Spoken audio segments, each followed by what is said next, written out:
আমি এতক্ষণ ধরে বলছি এক কাপ চা বানিয়ে দিতে, কথাটা কি কানে যাচ্ছে না? বৌমা, সকাল থেকে আমার পেটে কিচ্ছু পড়েনি। আমার খুব খিদে পেয়েছিল, তাই আমি একটু খাবারটা নিয়ে খাচ্ছিলাম। আমি খেয়েই তোমার চাটা করে দিতাম। পূজা এটা কি করছে? মায়ের খাবারের প্লেট ফেলে দিল। মায়ের সাথে এত খারাপ ব্যবহার করছে কেন? আমি সকাল থেকে চা চেয়ে চেয়ে মুখে ফেনা তুলে ফেলছি। আরে যদি চাটা বানিয়ে খেতে বসতেন তাহলে কি এমন সমস্যা হতো? আপনার তো বাড়িতে কোনো কাজ নেই, সব কাজ তো আমি করছি। আর আপনি কি করছেন? আপনি বসে বসে ছেলের অন্ন ধ্বংস করছেন আর আরামে গিলে যাচ্ছেন। একটু লজ্জা করছে না তোর? আবার হা করে তাকিয়ে কি দেখছিস? যা গিয়ে চা বানিয়ে আন। হ্যাঁ, যাচ্ছি বৌমা, আমি বানিয়ে আনছি। আর শোন, কোথায় যাচ্ছিস তুই? চা বানাতে বৌমা। চা তো বানাবি, এটাকে পরিষ্কার করবে। আগে এটা পরিষ্কার কর। নাকি কি ভেবে রেখেছিস আমি করব, নাকি আমার স্বামী অফিস থেকে এসে এটা করে দেবে? এটা কর, তারপর চা বানাতে যাবি। করছি মা, আমি সব পরিষ্কার করছি। পরিষ্কারটা যেন ভালোভাবে হয় আর চাটাও যেন ভালোভাবে বানানো হয়, বলে দিলাম।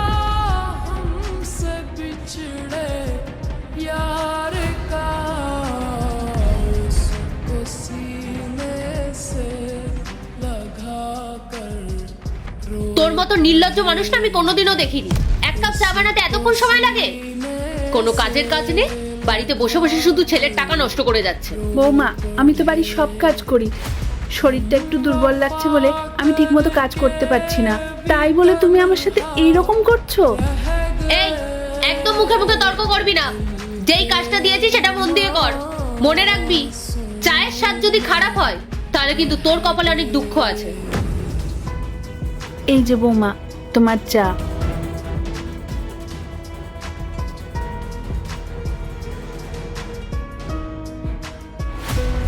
ছি, কি জঘন্য চা!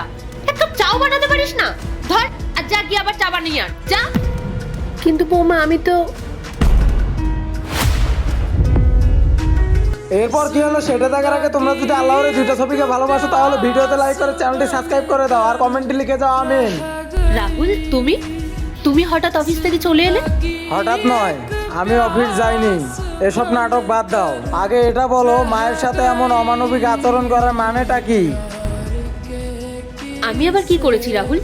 আমি তো শুধু মাকে বলছিলাম যে টাইম মতো ওষুধগুলো খেয়ে নিতে। তুমি জানো মা ঠিক মতো ওষুধগুলোই খায় না। এরপর যখন শরীর খারাপ হবে তখন তো আমাদেরকেই ভুগতে হবে। চুপ করো পূজা, আর এই সমস্ত বলার দরকার নেই। আমি সবকিছু নিজের চোখে দেখেছি। তুমি ভেবেছো আমি চলে গেছি, তারপর মায়ের সাথে কি অমানবিক আচরণ করেছো